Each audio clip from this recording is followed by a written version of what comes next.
오늘 하나님 말씀은 골로새서 3장 15절 말씀입니다. 다 찾으셨으면 제가 받들어 읽겠습니다. 하나님의 화평이 너희 마음을 다스리게 하라. 이를 위하여 너희가 한 몸으로 부르심을 받았나니 또한 너희는 감사하는 자가 되라. 잠깐 말씀을 해서 기도하겠습니다.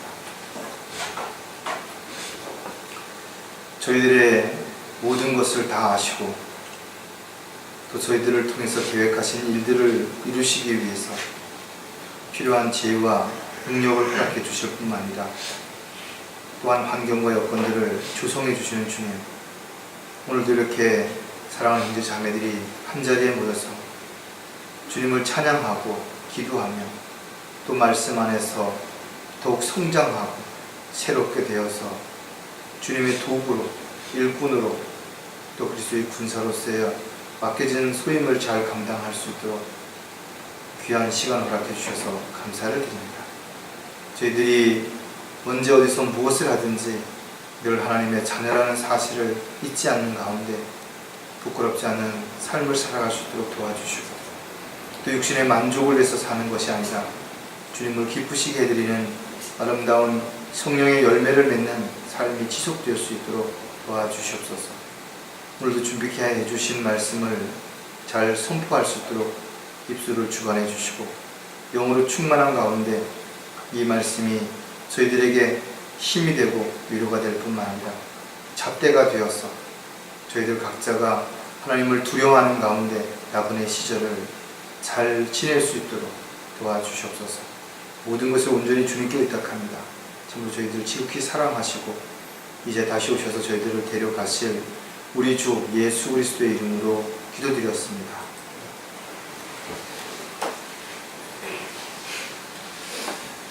사람들은 말로는 행복한 것도 불행한 것도 마음먹기에 달렸다. 잘 살고 못 사는 것도 마음먹기에 달렸다라고 그렇게 이야기합니다. 꼭 틀린 말 아니죠. 사실 마음먹기에 따라서 많은 것들이 달라지기 때문에 그렇습니다. 하지만 정작 자기 자신에게 이것을 적용하는 것은 쉽지가 않은 것이에요. 다른 사람에게 어떤 문제가 생기고 어려움이 있을 때는 그럴 수도 있지. 그래도 그만하길 다행이야. 아직도 늦지 않았다. 얼마든지 기회는 더 있을 수 있다. 어떤 사람들은 처음보다 뒤에 대기만성하는 사람들도 얼마든지 있지 않느냐 이거죠.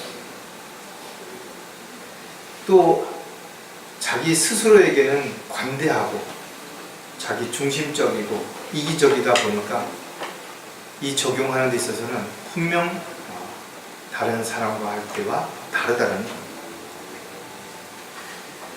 무엇보다도 가장 중요한 것은 자기 마음을 자기 마음대로 할 수 없다라는 사실입니다. 어떤 사람들은 마음은 뇌에 있다라고 주장하는 사람들이 있어요. 왜냐하면 마음의 눈은 마음의 창은 눈이고 그 눈은 뇌의 일부분이기 때문에. 또 어떤 사람들은 어떤 이야기라든지 어떤 것을 보았을 때 가슴이 두근거리고 심장이 콩쾅거린다 이거죠. 그래서 마음은 가슴에 있다라고 주장하는 사람들도 있습니다. 그런 어떤 뇌를 전문으로 연구하는 의사나 연구원도 또 내과 의사도 마음이 어디 있다라고 이야기할 수 있는 사람은 없어요. 단지 우리가 알 수 있는 것은 바람은 눈에 보이지 않지만 나무가지가 흔들리는 것을 보면서 바람이 어느 쪽으로 불고 있다든지 또 바람의 세기가 어느 정도 된다든지를 우리가 가늠할 수 있는 것처럼 사람들이 말하는 것, 행동하는 것, 또 그 사람의 눈빛을 보면 이 사람이 어떤 마음을 가지고 살아가는구나 라는 것을 어느 정도 짐작할 수는 있겠죠. 그래서 설사 그 사람의 마음을 알았다 치더라도 쉽게 언제든지 마음이 변할 수 있기 때문에 그것을 모두 다 적용하며 기대하며 살 수는 없을 것입니다. 마음은 상대에 따라서 언제든 달라질 수 있어요. 또 감정이나 기분에 따라서 색깔도 변한다는 것이에요. 또 그 마음의 온도도 차이가 있죠. 그래서 가장 쉽게 알 수 있는 것 같으면서도 가장 어려운 것이 바로 자신의 마음 또는 상대의 마음을 아는 것입니다. 대부분의 사람들은 자신의 마음을 잘 모르기 때문에 또 다른 사람의 마음을 잘 이해하지 못하기 때문에 더 큰 문제들이 생기고 또 오해가 생기고 힘들고 어려운 상황들이 분명 발생하는 것이죠. 결국은 그런 것들이 자신에게 주어진 많은 것들보다도 가지지 못한 것, 할 수 없는 것들에 대해서 아쉬워하고 불평하기 때문에 감사하는 삶이 지속되지 못한다는 것. 자, 오늘 설교는 감사하지 못하고 불평하는 이유를 한번 생각해 보려고 합니다. 사실 이 불평하는 이유는 수도 없이 많겠죠. 그걸 다 일일이 다 다룰 수는 없지만 그 중에 몇 가지를 한번 생각해 보려고 합니다. 요즘 하나같이 사람들이 경제가 어렵다라고 분명 말하고 있습니다. 그리고 경제를 살리는 대통령이 되어달라고 간곡히 부탁을 하기도 하는 것이. 분명 여러분들이 알 수 있는 것은 골목마다 또 고물상마다 참으로 넘쳐나는 많은 가구들, 가전제품들, 의류들 실질적으로 충분히 사용할 수 있어요. 그럼에도 불구하고 사람들이 이것을 쓰레기 취급하는 이유는 실증이 나기 때문에, 유행에 뒤처지기 때문에 그렇게 버리는 것입니다. 우리 교회도 뭐 소파라든지 뭐 책상이라든지 이런 여러 가지들을 제가 다 재활용으로 주워다 온 것, 잘 가져와서 닦고 또 시트지를 붙이고 이렇게 사용하고 있다. 조금만 더 관심을 가지고 손을 보면 얼마든지 잘 사용할 수 있는 많은 것들이 있지만 사람들은 다른 사람들처럼 또 새로운 무엇인가를 누리며 살고 싶어서 결국은 불평하는 것이죠. 아무리 생각해봐도 10년 전보다 5년 전보다 지금 훨씬 더 잘 사는 것이 분명합니다. 사는 것 자체가 편해졌어요. 또 풍요로워졌어요. 그래서 할 수 있는 일들도 많아졌고 또 갈 수 있는 곳도 많아졌어요. 먹을 수 있는 음식들도 넘쳐나는 거예요. 중요한 것은 그러다 보니까 이런 것들을 다 누리고 만족하기 위해서 더 많이 일해야 되고 더 많은 사람들을 만나야 되고 더 많이 배워야 되기 때문에 오히려 시간에 쫓기는 것이죠. 마음의 여유가 없는 것이. 그래서 정작 자신이 가지고 있는 소중한 것들도 향유하지 못할 뿐만 아니라 이런 것들이 있는지조차도 모른 채 시간이 지난 다음에 그냥 없어지는 것들도 얼마든지 있습니다. 사람들은 행복하다고 말하기보다는 불행하다고 말하는 사람들이 훨씬 많은 것이죠. 자살률이 갈수록 점점 더 늘어나고 있다. 자신의 만족을 채우기 위해서는 불법을 행하고 더 악해지고 인색해지고 강팍해지는 것이 현실이라는 것이죠. 여러분은 어떻게 생각하십니까? 지금 여러분 자신에게 주어진 삶에 어느 정도 만족하고 감사하는 것인가요? 끊임없는 욕심 때문에 더 많은 것, 더 좋은 것을 추구하기 위해서 혹시라도 불평하고 누구 때문이라고 남을 탓하고 있지는 않은지 한번 좀 생각해 봐야 돼요. 그리스도인들도 지식적으로는 잘 알고 있죠. 하나님 말씀을 통해서 날마다 감사하면서 살아야 된다는 걸 알고 있음에도 불구하고 순간순간 불평이 뛰쳐나오고 남을 원망하게 되고 현실에서 벗어나기 위해서 타협하는 그런 자신의 모습을 볼 수도 있다는 것. 하지만 성경은 우리에게 분명하게 제시하고 있다. 모든 일에 감사. 이것이 하나님의 뜻이라는 것입니다. 다시 말해서 하나님의 뜻대로 살고자 한다고, 또 살고 있다라고 말하면서 감사하지 못하고 불평하고 있다면 하나님 뜻대로 사는 거 아니라는 거죠. 힘들죠. 분명 어렵습니다. 여러분 각자에게 처해 있는 여러 가지 문제들이 산더미 같을 수도 있어요. 그럼에도 불구하고 우리는 감사해야 됩니다. 이것이 하나님의 자녀로서의 그리스도인으로서의 삶을 살아가는 것입니다. 그렇기 때문에 가족들의 위로가 필요하죠. 지체들의 격려가 필요한 것입니다. 서로의 입장을 조금만 더 이해하고 배려한다면 함부로 말하거나 함부로 행동하지 않을 것입니다. 왜냐하면 자신이 하는 말 한마디 한마디가 누군가에게 상처가 될 수도 있고 누군가에게 위로가 될 수도 있다는 사실을 진지하게 생각하는 사람이라면 더 조심해야 되겠죠. 제가 회사 다닐 때 우리 어머니가 생신 때 자녀들이 다 모이면 늘 둘째 형을 걱정하는 거예요. 왜 많이 힘들 거다, 어렵다. 그래서 오히려 좋은 걸 누가 사다 줘도 옷을 잘 안 입습니다. 그걸 해주지 못하는 둘째 형이 마음 아파할까. 부모 마음은 늘 그런 거예요. 잘하는 자식이 있지만 드러내놓고 칭찬 못하는 거. 잘못하는 자식이 있지만 다른 지체들 앞에서, 형제들 앞에서 함부로 말할 수 없는 이유가 어쩌면 동일할지도 몰라요. 사람은 누구나 힘들고 어려운 과정들이 있습니다. 그러나 이것을 잘 겪어내면 그것이 자신에게는 약이 될 수도 있어요. 또 밑거름이 될 수도 있습니다. 그러나 그것에 걸려 넘어질 수도 있다는 사실을 기억한다면 우리는 정말 서로를 격려하고 위로하고 기도해야 할 것입니다. 자, 감사하지 못하는 불평하는 이유를 몇 가지 우리가 하나씩 살펴볼 텐데, 첫 번째가 날마다 마음을 새롭게 하지 못하기 때문이라는 것입니다. 성경은 사람의 마음은 처음부터 악하고 계속해서 악하고 아무도 막을 수 없이 악한 것이 사람의 본성이라, 타락한 본성이라고 기록하고 있다고 했습니다. 아무리 교육을 하고 훈련을 시켜도 일시적일 뿐이라는 것입니다. 군대 간 아들이 처음에 오면요, 충성하고 막 이러면서 뭐 절도 있게 걷고 밥도 막 절도 있게 먹고 그렇잖아요. 제대하고 열흘도 안 돼서 똑같은 일반인으로 돌아가는 것입니다. 제가 병원에서 상담할 때 알코올 중독자들이 똑같은 이야기를 합니다. 다시는 반복되지 않겠다. 그래서 나가서 정말 열심히 노력합니다. 어떤 사람은 몇 개월, 어떤 사람은 몇 년을 잘 참고 견디는 거죠. 그러나 어느 날 정말 속상하고 힘든 일이 있어서 술 한 잔 먹으면 원위치가 되는 것입니다. 마치 안전장치가 풀린 용수철처럼 되돌아가는 것입니다.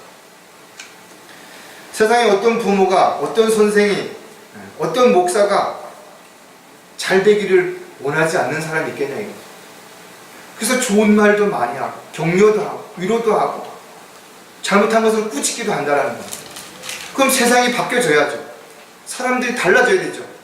그러나 여전히 지금도 불량배가 늘어나고 있고 범법자들이 활개를 치고 있고 불법이 성행하고 있다는 것입니다. 왜 그런 것인가 이거죠. 왜? 아무리 좋은 말도 듣는 사람이 그것을 받아들일 준비가 안 되면 잔소리에 불과한 것이죠. 헛소리입니다. 부모가 자식들에게 잔소리를 하는데 들을 마음이 없어요. 귓등으로 들어버리는 것입니다. 물론 할 수도 없는 일, 하기 싫은 일을 요구하는 부모들 문제가 있죠. 능력이 안 되는데 어떻게 하냐. 노력해도 안 되는 일을 어떻게 하냐 이거죠. 다 자식이 공부 1등 하기를 원한다고 한다면 그 자식들이 다 1등 할 수 있는 능력이 있는 것인가? 그렇지 않은 거예요. 각자의 재능이 다른 것처럼 공부를 잘하는 사람도 있고 못하는 사람도 있고 운동을 잘하는 사람도 있고 못하는 사람도 있고 그림을 잘 그리기도 하고 노래를 잘하는 사람들도 분명히 있는 것이. 스스로가 자기가 뭘 해야 될지, 어떻게 해야 될지, 왜 해야 되는지를 알지 않는다면 그냥 옆에서 하는 말은 다 의미 없는 잔소리에 불과한 것이. 많은 아이들이 무엇을 해야 될지 모른다라고 말한다. 목표가 없어요. 계획이 없습니다. 왜 그런 것인가? 어떤 그 학자가 써놓은 그 칼럼에 보니까 누가 그렇게 키웠냐 이거죠. 최고가 되고 공부 잘하는 사람만이 최고라고 가르치는 그런 사회, 그런 선생들, 그런 부모들이 그렇게 만들었다는 겁니다.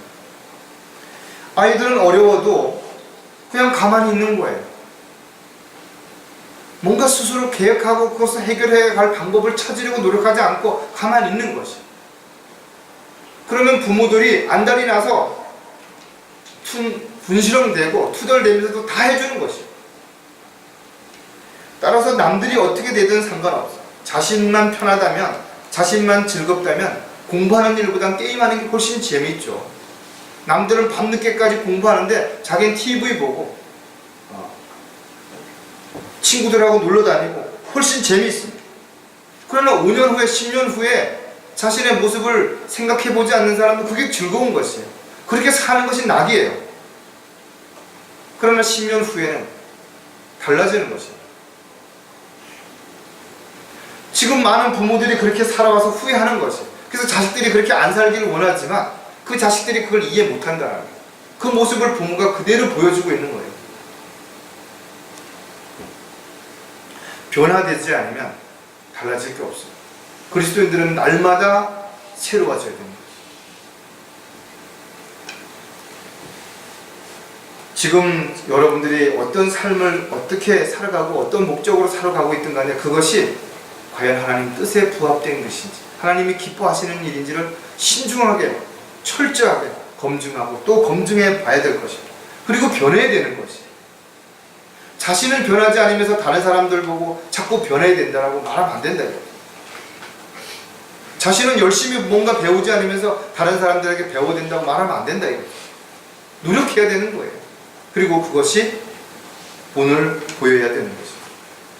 너희는 이 세상과 일치하지 말고 너희 생각을 새롭게 함으로써 변화를 받아 하나님의 선하시고 기뻐하시고 온전하신 뜻이 무엇인지 입증하라. 여러분들이 정말 자녀들을 사랑한다면 그 자녀들이 세상과 일치하지 않고 변화된 삶을 살아간다면 세상 사람들이 요구하는 것을 요구하면 안 되는 거예요.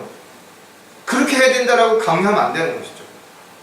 오히려 아이들이 스스로 뭔가 나랑 다르게 살아야 되겠다, 이거를 스스로 느끼게끔 해야 되는 것이죠.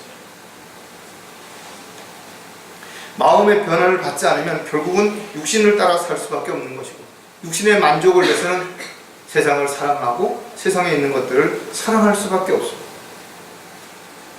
날마다 마음을 새롭게 하지 않으면 몇 가지 두드러진 특징들이 있습니다. 그것을 몇 가지 살펴볼 텐데, 첫 번째, 불안하고 조급한 마음으로 서두른다는 거죠. 어디로 가야 될지는 모르는데 가야 되는 거예요. 뭘 해야 될지는 모르는데 지금 해야 되는 거예요.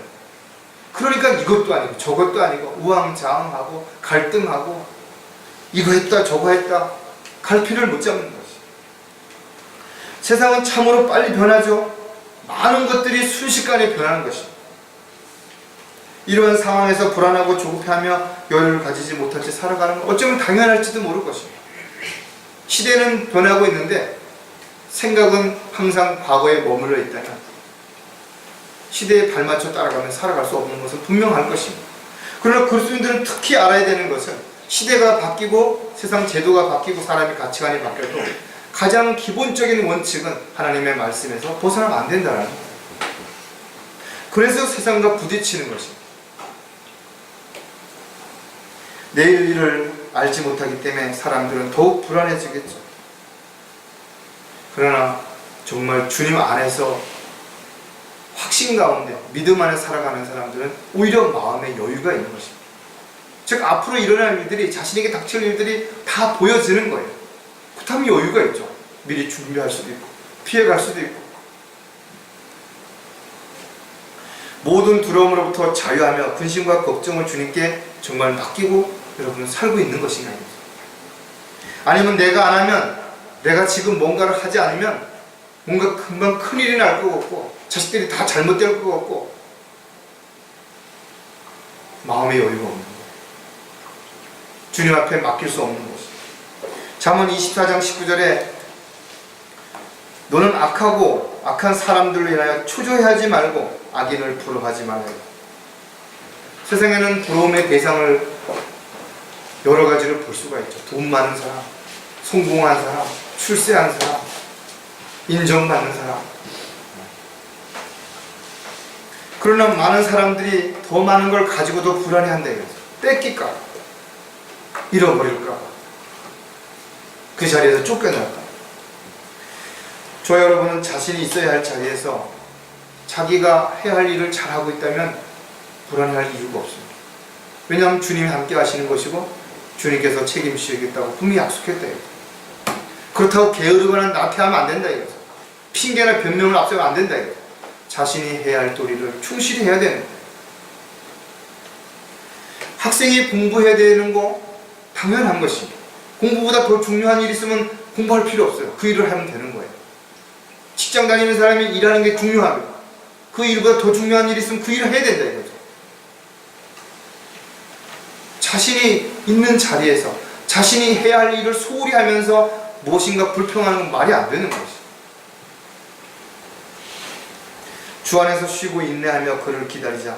자기의 길에서 번영하는 사람 곧 악한 계책을 성사시키는 사람을 인하여 초조해하지 말아요. 성경에 없는 그런 말들이 없어요. 세상에 어떤 유명한 명언도 모두 성경을 근거로 하고 있다. 근데 성경을 알면 알수록 이것을 지키고 행해야 되는데 지식과 현실이 다른 것입니다. 그래서 갈등하는 거예요. 모든 일을 주님께서 인도해 주시고 돌봐주시고 보호해 주신다는 확신이 정말 있는 것인가 이거죠. 그렇다면 여러분 조급해하거나 두려워하지 마십시오. 내가 해줄 수 있는 거 최선을 다해서 해주시는 거예요.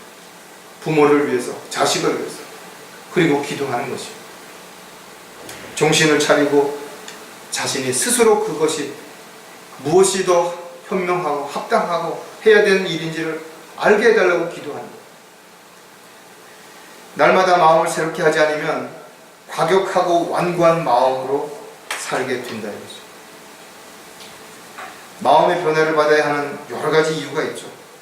그 중에 하나가 아담의 옛 성품을 가진 사람들은 완고하다 이거죠. 강팍한 것이, 이기적이고 독선적이라는 것이. 마음에는 완고함이 있고 끊임없이 악을 꾀하며 불화를 일으킨다 이거죠. 가장 지혜로운 솔로몬이 권면하는 말씀입니다. 사람을 대할 때 아주 불편하게 만드는 사람이 있고 반대로 어떤 사람은 참 편안하게 해주는 사람들이 있죠. 어떤 사람들은 주는 것 없이 아주 인색하고 강팍한 사람들이 있어요. 어떤 사람들은 별로 주는 게 없는데도 편안하고 마음의 여유를 느끼게끔 부드러운 사람들도 있습니다. 자기 자신만 아는 과격하고 완고한 사람들 반드시 마음의 변화를 받아야 됩니다. 이것이 변화받지 않으면 오히려 가지면 가질수록 높은 곳에 올라가면 올라갈수록 더 많은 사람들을 힘들게 만들고 어렵게 만들고 질서를 깨트리는 것입니다. 마음의 변화를 받으면 가장 먼저 마음의 평안이 생기죠. 그리고 내 안에 주님이 계시기 때문에 주님께서 나를 인도해 주시니까 여유가 생기는 것입니다. 그러다 보니까 자연스럽게 사람을 대할 때는 얼굴이 편안한 모습이 되겠죠. 말도 훨씬 부드러워질 것입니다. 잠언 15장 1절에 유순한 대답은 진노를 삭히나 과격한 말은 화를 일으키느니라. 사람들이 싸울 때 왜 싸우는 거예요? 한쪽에서 뭔가 기분이 나빠서 화가 나서 한마디 하면 그냥 참고 좀 지나가면 되는데 맞받아치죠. 더 세게 나옵니다. 거기다가 상대방의 약점을 하나씩 더 골고 넘어지는 거예요. 그래서 싸움이 일어나는 거예요. 저와 여러분이 복음을 전파하고 진리를 증거하는 이 많은 것들은 사실은 세상 사람들은 죄를 지적하고 잘못된 길을 제시해야 되기 때문에 반드시 문제가 생길 수 있고 비난을 받을 수 있습니다. 그래서 더욱더 조심해야 되는 거예요. 더욱더 여러분들이 말을 할 때 부드럽고 따뜻하게 하지 않으면 처음 만나는 사람들 또는 자주 만나는 사람들하고 자주 벽이 멀어지고 오히려 복음을 전할 수 있는 기회를 놓칠 수도 있다는 거예요. 그리스도인이라고 해서 화를 안 낼 수는 없겠죠. 화가 나는데 어떻게 화를 안 해요? 하지만 화를 내되 그 분을 오래 참지 말라는 거예요. 해가 넘어가도록 참고 간직하지 말라는 거예요. 빨리 화해하고 또 배려하고 이해하고. 마음에 평안이 있는 사람들은 자신의 마음을 평안하게 할 뿐만 아니라 다른 사람들도 편안하게 해주는 것이, 또 다른 사람을 기분 좋게 해주는 것이. 따라서 성경의 주님의 온유함을 우리가 배워야 되는 것은, 온유함이라고 하는 것은 강함을 넘었을 때 진정한 온유함이 나오는 거예요. 즉 강한 것일수록 갈고 닦게 되면 아주 부드러워지는 거예요. 여러분들이 강한 그것들을 갈고 다 다듬었을 때 비로소 여러분 안에서 따뜻하고 부드러운 것들이 나와서 사람들을 더 주님께로 이겨올 수 있는 도구로서의 삶을 살아갈 수 있게 된다. 날마다 마음을 새롭게 하지 않으면 영적인 마음의 눈을 스스로 멀게 만든다는 것. 우리는 정말 눈으로 볼 수 없지만 마음으로 볼 수 있는 많은 것들이 있습니다. 상대의 마음은 눈으로는 잘 안 보여요.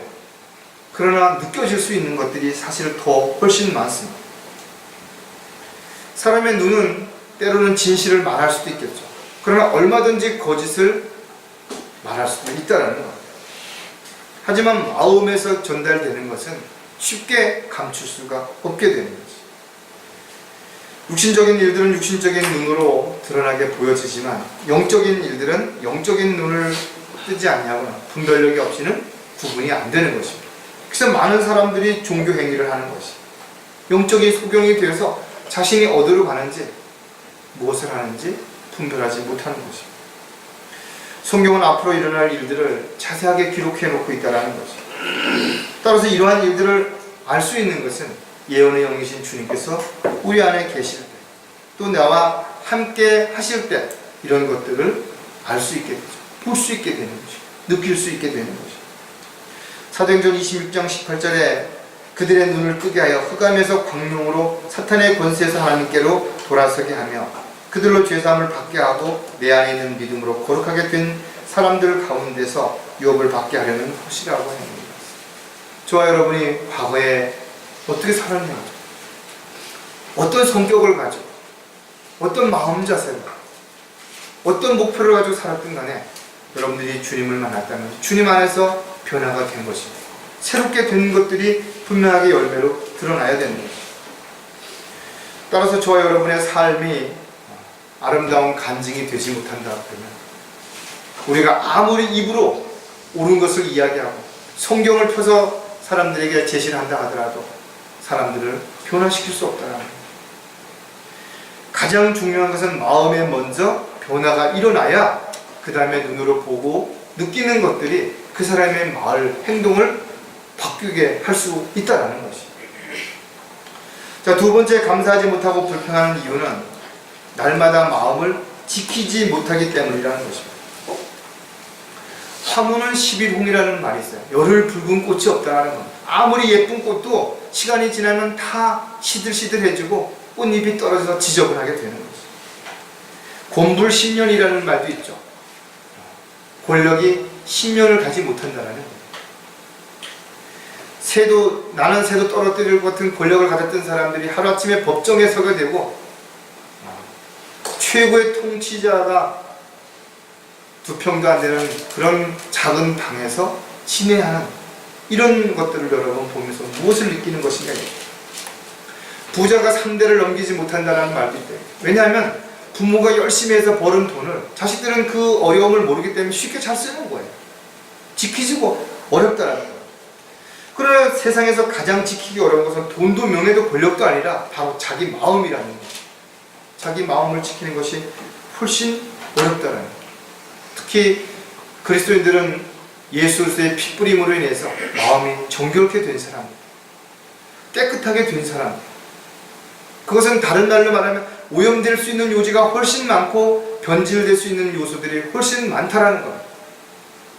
우리 주변에는 우리가 살아가면서 만나는 사람들은, 우리가 하는 일 가운데는 우리를 죄를 짓게 만드는 세상에 다양한 유혹들이 있다라는 것입니다. 그래서 솔로몬 마음은 열심을 다해 마음을 지키라는 것입니다. 왜냐하면 삶의 문제가 어디서? 바로 마음에서부터 비롯되기 때문이라는 거죠. 여러분 잠언 4장 23절 한번 찾아보세요.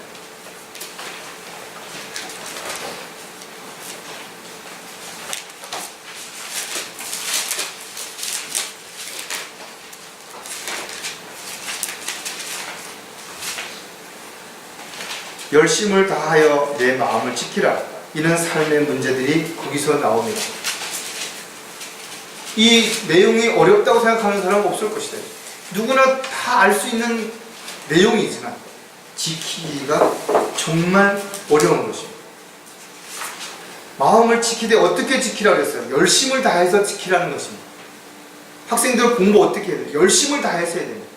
직장인들 열심을 다해서 일해야 됩니다. 사업하시는 분 열심을 다해서 해야 됩니다.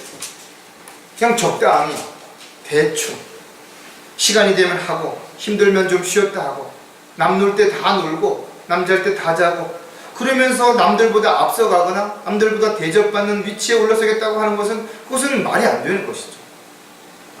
자신이 남보다 더 노력하기를 싫어하면 다른 사람들보다 더 힘들게 살아야 되는 것이죠. 더 어렵게 더 부족하게 살아야 되는 건 당연한 것입니다. 스스로가 선택한 것이죠. 그걸 불평하면 안 된다는 것. 내가 무엇인가 한 가지를 얻고자 한다면 다른 한 가지를 반드시 포기해야 될 것이고 그것을 얻기 위해서 훨씬 더 많은 시간과 많은 부분들을 노력해야 된다는 것. 우리가 모든 것을 지키지 못하면 한순간에 무너져 내리는 것이. 따라서 자신의 마음을 지키는 것은 결코 쉬운 일이 아니라는 것이죠. 그냥 쉽게 난 마음을 지킬 수 있다라고 마음 먹는다고 해서 지켜지는 건 아니라는 것이죠. 지식적으로 사람들이 알고 있지만 못 지키는 것이죠. 많은 사람들이 그렇게 지켜야 되겠다라고 노력하지만 지키지 못하는 것이죠. 왜냐하면 자신의 마음을 지키는 것은 그만큼 어려운 것이기 때문에 그런 것이죠. 그리스도인들이 어디 마음만 지켜야 되겠어요? 지켜야 할 것들이 너무나 많을 것입니다. 우리 안에 거하시는 성령을 힘입어 내게 맡겨진 그 좋은 것을 지키라. 하나님께서 여러분에게 맡겨주신 것들이 어떤 것이 있는지 곰곰이 생각해 보셔야 됩니다. 하나님이 주신 참으로 중요한 것, 소중한 것, 귀한 것들이 너무 많은데 그런 거를 어디다 다 감춰두고 하지 말라라는 거, 해서는 안 되는 거, 쓸데없는 거, 이런 데 마음을 뺏긴 채 바쁘게 살아가는 그런 삶이 돼서는 안 된다는 거죠. 열심을 다해 마음을 지키지 못하면 또 다른 몇 가지 특징들이 있지만 세 가지를 살펴볼 텐데 또 다른 문제로 마음의 상처를 받게 된다는 거예요. 그리스도인들은 세상으로부터 비난을 받게 되고 욕을 먹기도 하고 손가락질을 받기도 하죠. 또 다양한 오해로 인해서 어려움을 겪을 수도 있습니다. 그렇다고 해서 그리스도인들은 상처를 받지 않느냐? 그렇지 않은 것이에요. 작은 일에도 얼마든지 상처를 받을 수 있습니다. 가족들에게, 지체들에게. 오히려 믿기 때문에, 오히려 더 소중한 사람들이기 때문에 더 쉽게 상처를 받을 수 있을 수도 있습니다. 따라서 연약한 지체들, 영적으로 힘들고 지쳐있는 지체들을 대할 때는 훨씬 더 조심해야 되죠. 작은 문제들이 하나씩 쌓여서 큰 문제가 되는 거죠. 방치하게 되면 작은 것들이 큰 병을 키울 수도 있다는 것이죠. 뼈를 썩게 하고 살을 도려내야 되는 치명적인 결과라는 것들이 처음부터 그렇게 큰 문제로부터 시작되는 것은 아무것도 없다는 겁니다. 우리가 상처난 외상을 치료하지 않아도 큰 문제가 되지만 마음의 상처는 치료하지 않으면 훨씬 더 큰 문제를 야기시킬 수 있다는 사실. 고린도전서 8장 12절에 그러므로 너희 형제들에게 그렇게 죄를 짓고 또 그들의 악한 양심에 상처를 주는 것이 곧 그리스도께 죄를 짓는 것이니라. 세상 사람들에게는 물론 지체들에게 힘들게 만들고 상처를 주고 어렵게 하는 것은 하나님께, 주님께 죄를 짓는 일이라는 거예요. 왜? 주님의 자녀이고 주님이 사랑하는 자들이기 때문에 그렇습니다. 마음의 밭을 일구어서 옥토가 되도록 하기 위해서는 갈고 또 돌이라든지 불순물들을 완전히 제거해야 될 것입니다. 농사가 잘 된다 하더라도 농부가 게을러서 한 해만 밭을 묵히게 되면 또다시 풀이 자라고 나무가 자라게 되는 것이죠. 이처럼 잠시만 방치해 두면 온갖 쓰레기와 잡초더미가 되는 것처럼 우리의 마음 또한 잠시만 방치해 두면 순식간에 비폐되고 순식간에 썩어 없어지게 되는 이런 결과를 가져올 수 있다는 것입니다. 참으로 안타까운 일이에요. 따라서 우리는 자기 자존심 싸움, 힘겨루기로 인해서 지체들에게 상처를 준다든지 또는 서로에게 씻을 수 없는 고통과 아픔을 주는 그런 부끄러운 일이 되지 않도록 지체를 섬기고 사랑하고 배려하는 그런 마음으로 늘 살아야 될 것이죠. 열심을 다해 마음을 지키지 않으면 계속되는 탐욕이 마음을 가득 채우게 된다. 무엇인가 비어있으면 다른 것이 채워지기 마련인 것이. 우리는 마음의 찌꺼기들을 제거해야겠죠. 불순물들을 제거해야 되는 건 분명한 사실입니다. 그러나 이런 것을 제거했으면 반드시 새로운 무엇인가로 채워야 되는 거죠. 채우지 않으면 또 다른 더 추하고 더러운 것들이 그 안에 가득 찰 수도 있다는 겁니다. 마음을 지키기 위해서 가장 먼저 해야 되는 일은 바로 마음을 부패시킬 수 있는 요인들을 찾아서 제거하는 것입니다. 즉 내 안에 있는 잘못된 부분들, 습관, 버릇들 이런 것들을 제거하는 것입니다. 히브리서 13장 5절에 너희의 생활 방식에 탐욕이 없도록 하고 현재 가진 것들로 만족하라. 이는 그가 말씀하시기를 내가 너희를 떠나지 아니하고 너희를 버리지 아니하리라고 하셨습니다. 정말 중요한 말씀이죠. 만족해야 되는 것이죠. 만족하지 않으면 불평할 수밖에 없는 거죠.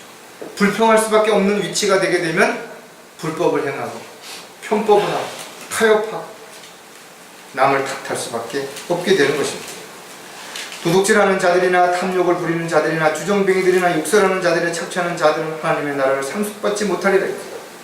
그리스도인들이 주님 앞에 서게 될 때 상과 유혹을 받게 되어야 되는데 그렇지 못한 많은 사람들이 수치와 부끄러움을 당하게 될 것입니다. 욕심이 많은 사람들은 자신의 생활이 투명하게 드러낼 수가 없는 것이죠. 비밀이 많죠. 숨겨야 할 것들이 많기 때문에 그렇습니다. 세상과 손별될 수가 없어요. 왜냐하면 왕따가 될 거고 그들로부터 멀어지면 배척당하면 모든 걸 다 잃을 것처럼 생각이 되기 때문에 그렇습니다. 열심을 다해 마음을 지키지 못하면 부패한 마음이 불평을 어떻게 해요? 더 확산시키는 것입니다. 부패한 것은 더 이상 회복이 불가하죠. 여러분 썩은 생선을 갖다가 다시 어떻게 회복시킬 수 있어요? 없습니다. 죄를 짓게 되면 마음이 순식간에 부패하게 되는 거죠. 이게 돌이킨다고 해서 돌이켜지는 거 아니에요. 완전히 제거해야 되는 거예요. 아주 작은 죄가 들어와서 쉽게 우리의 마음을 부패시키기 때문에 철저하게 어떻게 해야 돼요? 죄로부터 단절돼야 되는 거예요.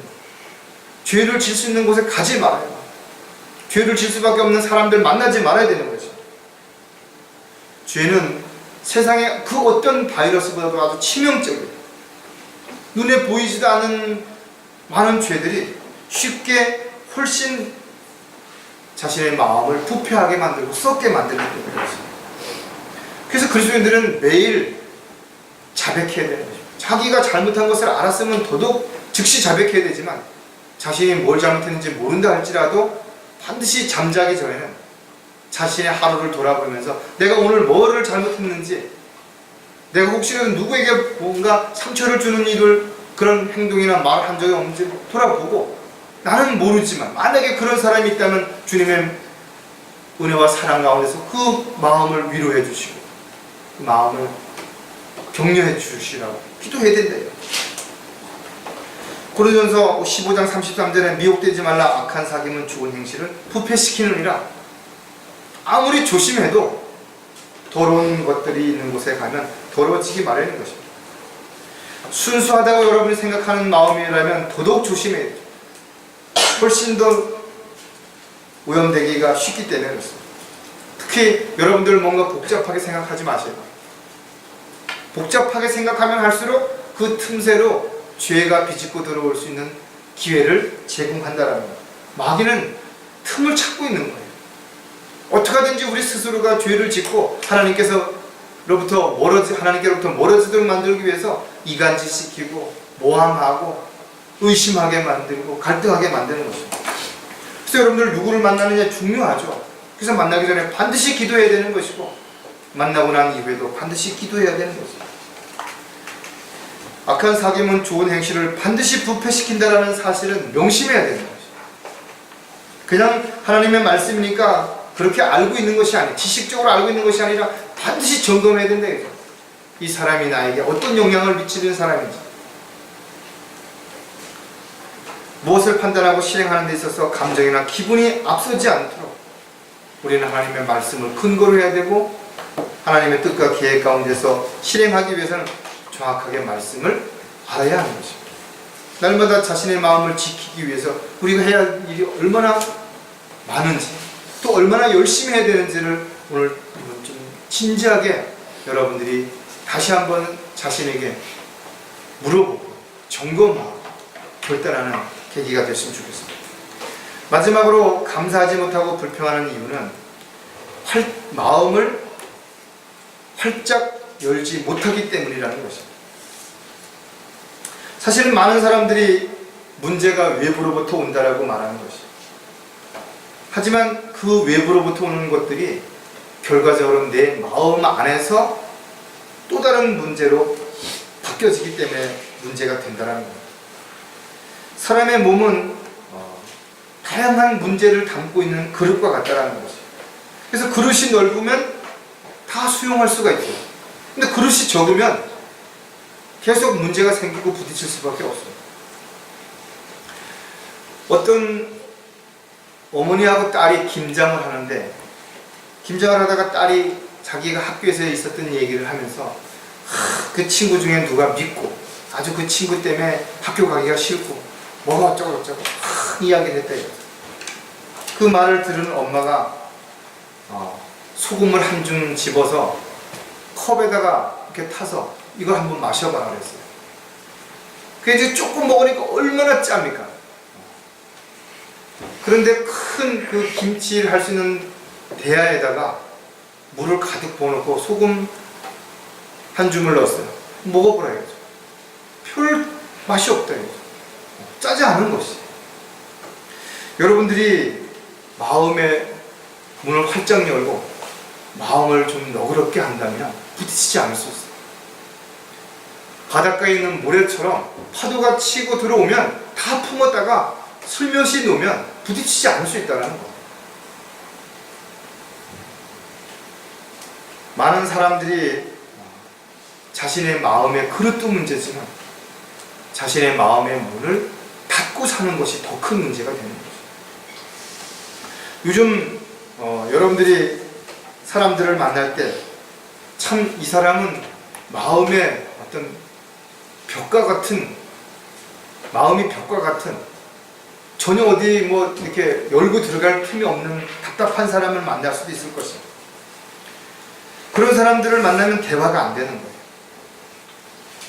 어떻게 보면 그 사람들은 자기가 상처받을까봐 또 옛날에 상처받은 것 때문에 굳게 마음의 문을 걸어 잠그고 자기의 마음을 지키려고 보호하려고 그렇게 하는지 모른다 이거죠. 돈이 많은 사람들은 집에 울타리를 높게 치죠. 도둑이 들어올까. 물론 도둑이 들어가기는 쉽지 않습니다. 그러나 도둑이 한번 들어가면 그 집안에 들어가서 맘 놓고 그냥 뭐 필요한 거 다 가져 나올 수 있어요. 왜냐하면 외부로부터 전혀 보여지지 않기 때문에 맘 놓고 한다 이거죠. 사기를 당한 사람들, 사이비 종교에 빠진 사람들 어떤 사람들이에요? 가족들이라든지 가까운 사람들과 마음의 문을 닫고 사람들. 그런 사람들에게 어떤 사람이 그런 악한 세력들이 침투하게 되면 완전히 마음이 닫혀있기 때문에 아무도 모르는 거예요. 가족들도 모르는 거예요. 완전히 비폐되고 폐리될 때까지 모른다는 거예요. 하지만 마음의 문을 활짝 열어놓고 있으면요, 주변 사람들이 본다 이거죠. 저 누가 들어가는지 누가 나오는지 어떤 일을 하는지 어떤 일을 하고 싶어 하는지. 그래서 잘못되는 것이 있으면 사람들이 옆에서 고면도 해주고 지적도 해주고 할 수 있죠. 그리스도인들이 마음을 투영시키는 가장 중요한 이유는 그렇게 자신을 다 오픈했습니다.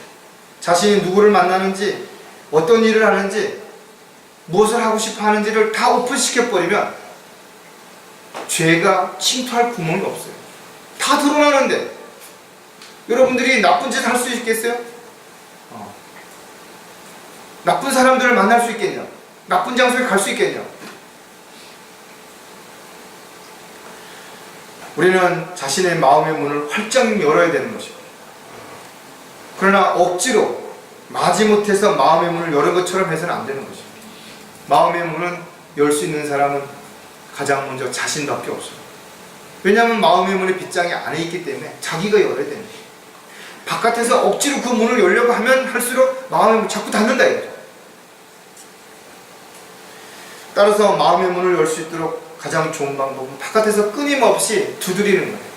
따뜻한 말로 격려하고 위로하고 스스로 문을 열 수 있도록 도와주는 것이죠. 인간의 마음은 욕심으로 인해서 점점 더 굳게 잠기고 있다.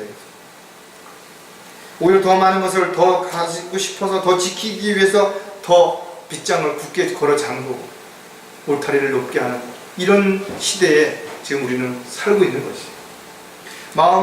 날마다 마음을 활짝 열지 못하면 정결케 된 마음이 다시 변질되고 오염된다는 거예요. 요즘 미세먼지가 극성을 부린다 그래서 창문도 못 열어놓고 마스크도 안 쓰면 바깥을 출입하기 어렵다고 이야기하고 있다 이거죠.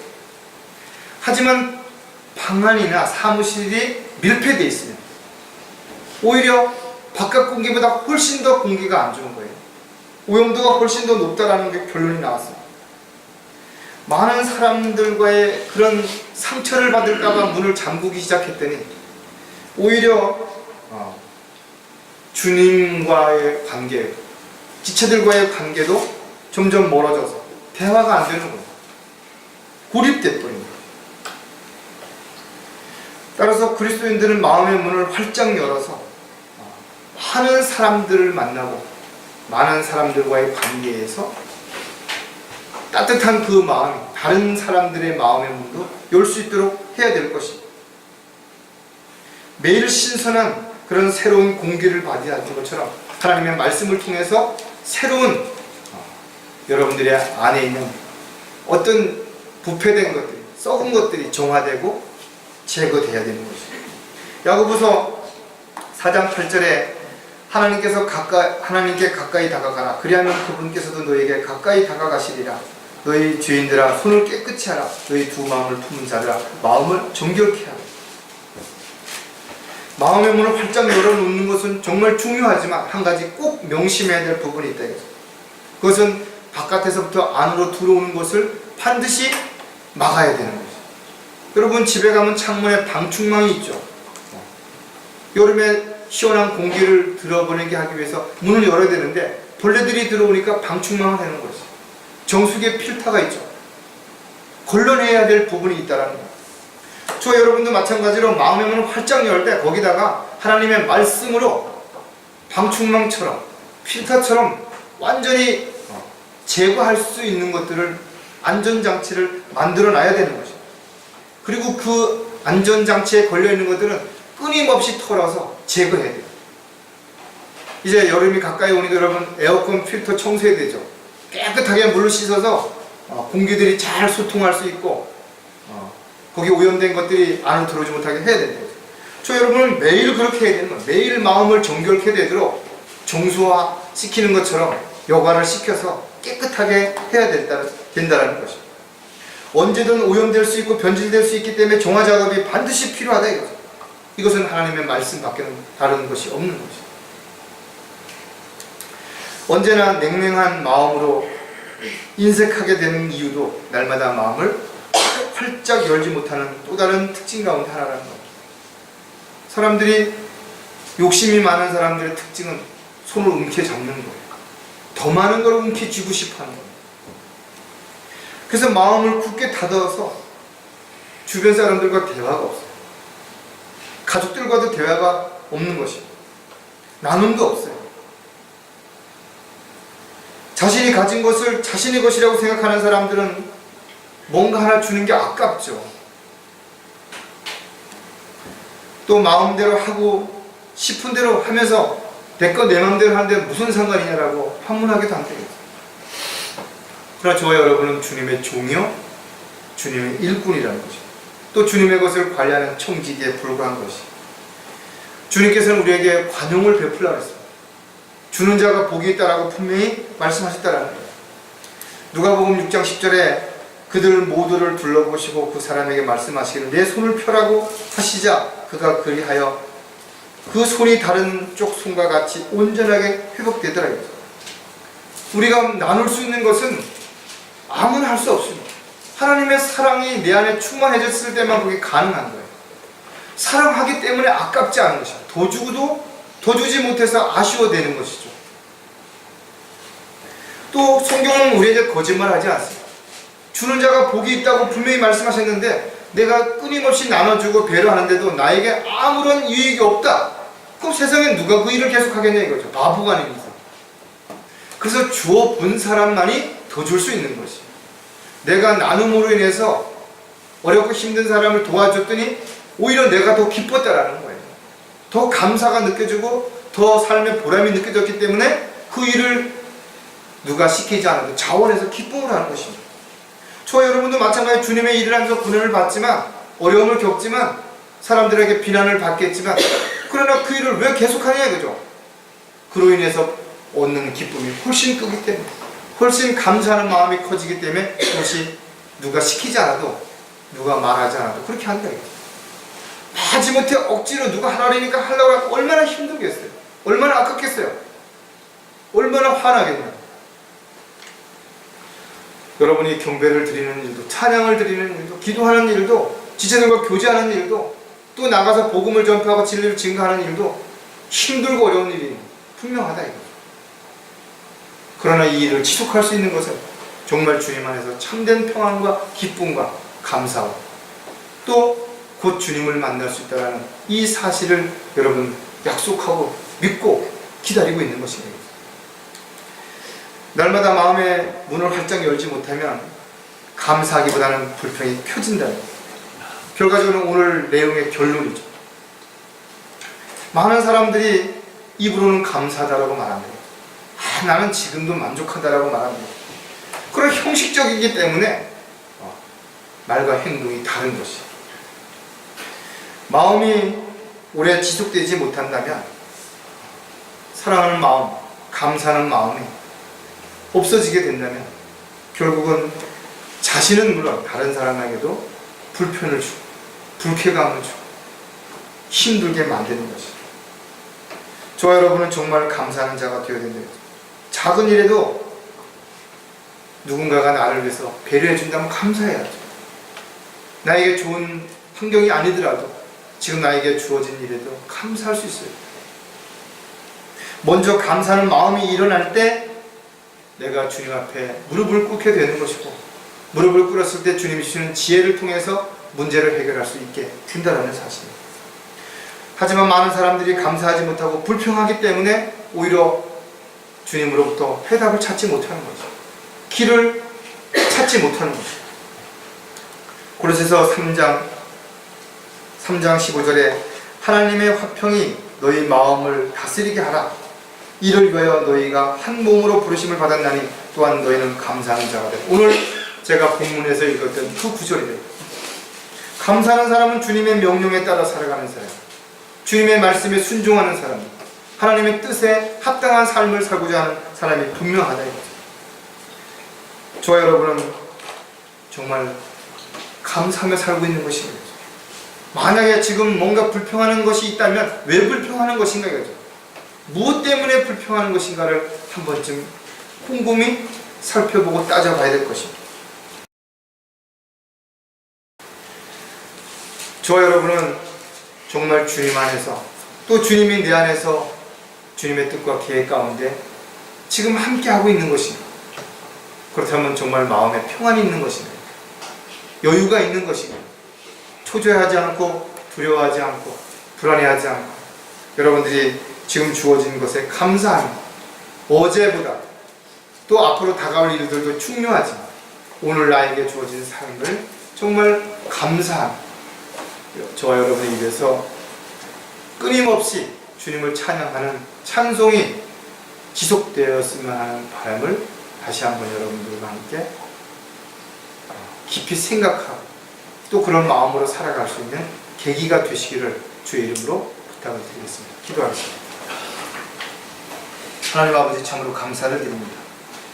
영원한 지옥의 형벌로부터 구원해 주신 그 사실 하나만으로도 이 세상에서 무엇을 하며 어떻게 살든 우리는 감사할 수밖에 없습니다. 그러나 주님께서는 저희들에게 필요한 모든 것들을 공급해 주시고 악으로부터 지켜주시고 보호해 주실 뿐만 아니라 지금 이 순간도 함께하고 계시고 또 저희들이 살아가는 데 필요한 모든 것들을 약속하고 계십니다. 오늘 저희들이 말씀을 통해서 다시 한번 자신의 마음을 돌아볼 수 있는 계기를 허락해 주심을 감사를 드립니다. 매일매일 어떠한 상황에서도 감사하는 마음으로 살아갈 수 있도록 주님 함께해 주시고 또 저희들이 감사하는 마음으로 자원에서 기쁨으로 주님을 섬기고 주님의 도구로 일꾼으로 헌신할 수 있도록 역사해 주시옵소서. 주 예수 그리스도의 이름으로 기도드렸습니다.